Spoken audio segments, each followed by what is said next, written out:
Petrol है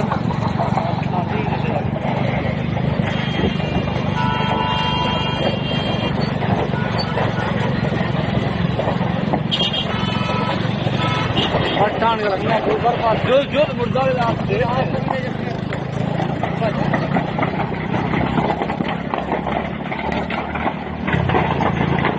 आया साफ आपका दिखाई गई आपको लगा निकल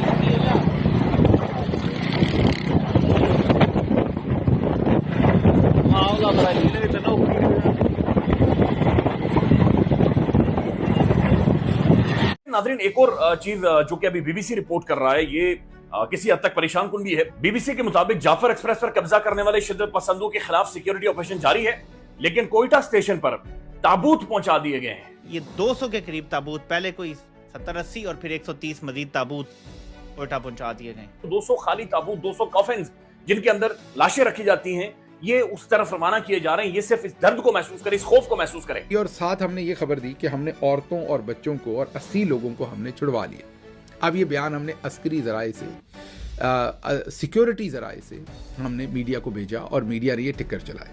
अब जब मीडिया ये टिक्कर चला रहा था तो उससे पहले ही BLA जो कि दहशतगर्द तंजीम है वो हमसे आगे थी 2 हाथ मीडिया में भी। उन्होंने पहले ही बता दिया कि ये हमने खुद छोड़े। मेरा फौज से एक सवाल है, तुम्हें अक्ल है? तुम डफर्स हो, तुम इंसान हो, तुम जानवर हो, तुम हो क्या? मेरा आपसे एक सवाल है। नमस्कार दोस्तों, जय हिंद। तो दोस्तों, जैसा कि आपने इंट्रो में देखा, देखो पाकिस्तानी मीडिया बिल्कुल साइलेंट है इसमें। पाकिस्तान का DJ ISPR पाकिस्तानी जनता का DJ बजा रहा है, मतलब कि वो खबर आने ही नहीं देता है। और अब सुनने में ये आ रहा है कि 200 के करीब कॉफिन्स यानी कि ताबूत इस समय बलूचिस्तान के एक रेलवे स्टेशन से, जहां पे ये ट्रेन को मतलब हाईजैक किया है BLA वालों ने, वहां पे 200 ताबूत पहुंचा दिए गए। अब ये ताबूत पहुंचाने का क्या मतलब है? ये पाकिस्तानी तो बोल रहे हैं कि कुछ नहीं है, हमारे तो सिर्फ 20 पाकिस्तानी जो नंबर 1 फौजी हैं वही मारे गए, लेकिन ये फिर 200 ताबूत कैसे पहुंचाए जा रहे हैं? मतलब कुछ ना कुछ भाई अंदर ही अंदर कुछ पाकिस्तान में पक रहा है। लेकिन पाकिस्तानी मीडिया है ना, चाइना बना हुआ है, खबर निकलने नहीं देता। फिर भी इंटरनेशनल मीडिया है, खबर निकाल ही लेता है। BBC ने ये रिपोर्ट छापी है। यहीं पे अगर हमारे इंडिया से खबर जाती तो भिखमंगे बोलते कि भारत प्रोपेगेंडा करता है, साजिशी है एंडियन। बाकी दोस्तों चलते हैं इस वीडियो की तरफ, लेकिन उससे पहले अगर आपको ये वीडियो पसंद आए तो लाइक करना, चैनल को भी तक आपने सब्सक्राइब नहीं किया तो प्लीज चैनल को सब्सक्राइब कर लेना।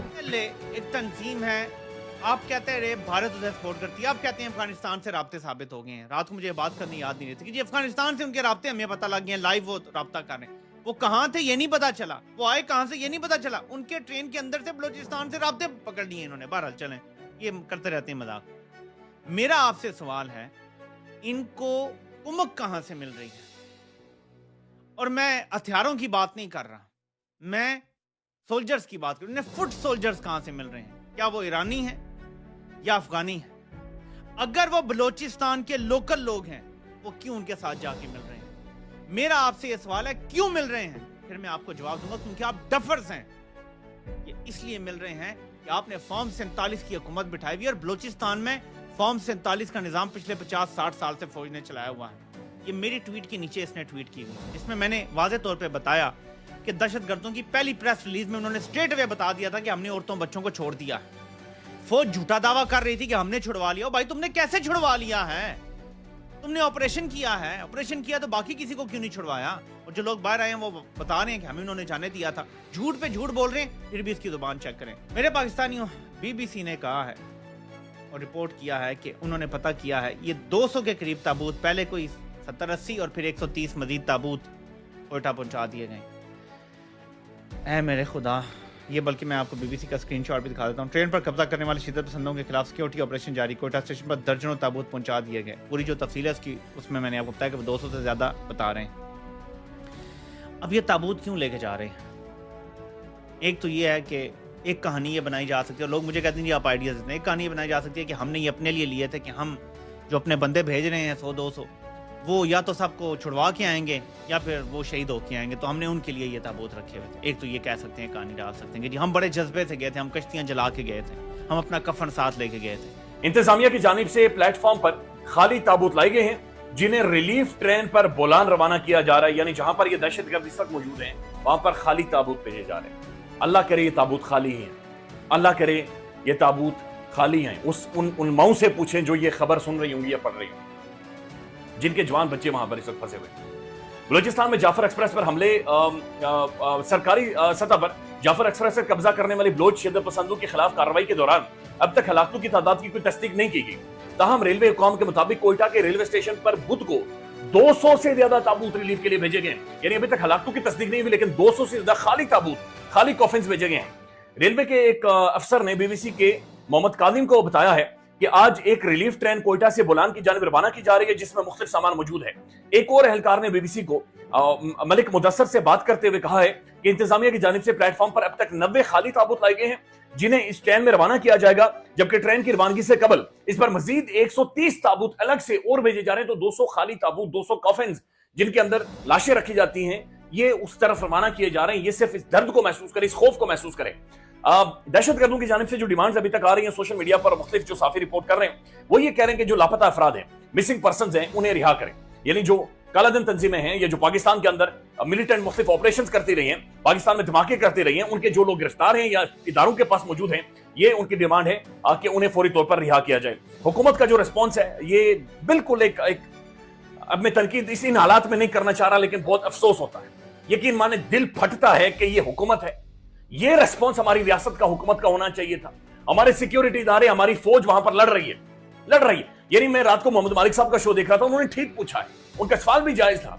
उन्होंने कहा अभी तक मीटिंग्स क्यों नहीं हो रही, सिक्योरिटी की मीटिंग्स क्यों नहीं हो रही, आपका वजीर दाखिला जा क्यों नहीं रहा, वजीर प्लानिंग क्यों नहीं जा रहा, डिफेंस मिनिस्टर क्यों नहीं जा रहा। आपके ऑन ग्राउंड फुटिंग होनी चाहिए, आपको फौरी तौर पर यहां से सबको जहाज लेकर पहुंचना चाहिए बलूचिस्तान में। आप ना जाए उस जगह पर जहां पर ऑपरेशन हो रहा है, बट आपकी प्रेजेंस वहां पर होनी चाहिए। इसकी एक सिंबॉलिक वैल्यू होती है, इसकी ये शो करता है कि पूरी नेशन खड़ी हो गई है, पूरी कौम खड़ी हो गई है। सोशल मीडिया पर जाकर देखें, लोग झोलियां उठा उठा कर दुआएं मांग रहे, मन्नतें लोग मांग रहे कि इस हादसे से या खुदाया हमें बचा ले। हम नहीं बर्दाश्त कर सकते कि ये जो 200 ताबूत गए हैं, ये अल्लाह माफ करे, ये बहुत खौफनाक सूरत-ए-हाल वहां पर बन गई है। अब एक तरफ जो पाकिस्तान की सिक्योरिटी जराए हैं वो ये कह रहे हैं कि सिक्योरिटी फोर्सेस ने इनको रेस्क्यू किया है या इनको दहशतगर्दों से बचाया है लड़ाई करने के बाद। एक तरफ तो ये खबर आ रही है, और दूसरी तरफ ये दावा किया जा रहा है कि जो BLA के लोग हैं उन्होंने खवातीन को, बच्चों को और जो बलोच थे उन्हें खुद ही छोड़ दिया। उन्होंने कहा जी आप लोग जाए, हमने सिर्फ ये लेकर जाने हैं जो सिक्योरिटी फोर्सेस के लोग हैं। अब इसके अंदर जो है BBC की स्टोरी की जो हेडलाइन है वो भी यही है, और BBC स्टोरी जो है इसकी हेडलाइन बता रही है कि जाफर एक्सप्रेस हमले के बाद बाजियाब होने वाले मुसाफिर ये बताते हैं कि उनके लीडर ने कहा कि सिक्योरिटी एहलकारों पर खसूसी नज़र रखो, ये हाथ से नहीं निकलने चाहिए। यानी उनका जो पूरा फोकस था वो इस बात के ऊपर था कि जो सिक्योरिटी फोर्सेस के लोग हैं उनको वहाँ पे कैप्चर किया जाए, उन्हें यरगमाल बनाया जाए और उन्हें साथ ले जाया जाए। मुश्ताक अहमद साहब बताते हैं जी कि हमले का आगाज़ एक बहुत बड़े धमाके से हुआ था, और इसी ट्रेन की बोगी नंबर 7 में मौजूद इसहाक नूर अपनी एहलिया और 2 बच्चों के हमरा कोयटा से रावलपिंडी जा रहे थे। वो बताते हैं कि धमाका इतना शदीद था, पूरी ट्रेन की खिड़कियां और दरवाजे हिल गए थे, मेरा बच्चा नीचे गिर गया। उन्होंने बताया फायरिंग शुरू हुई तो फायरिंग 1 घंटे तक जारी रही। उन्होंने बताया कि फायरिंग रुकने पर चंद मुसल्लह अफराद बोगी में दाखिल हुए और उन्होंने कुछ लोगों के शनाख्ती कार्ड देखना शुरू किए, और इन्हीं में से कुछ लोगों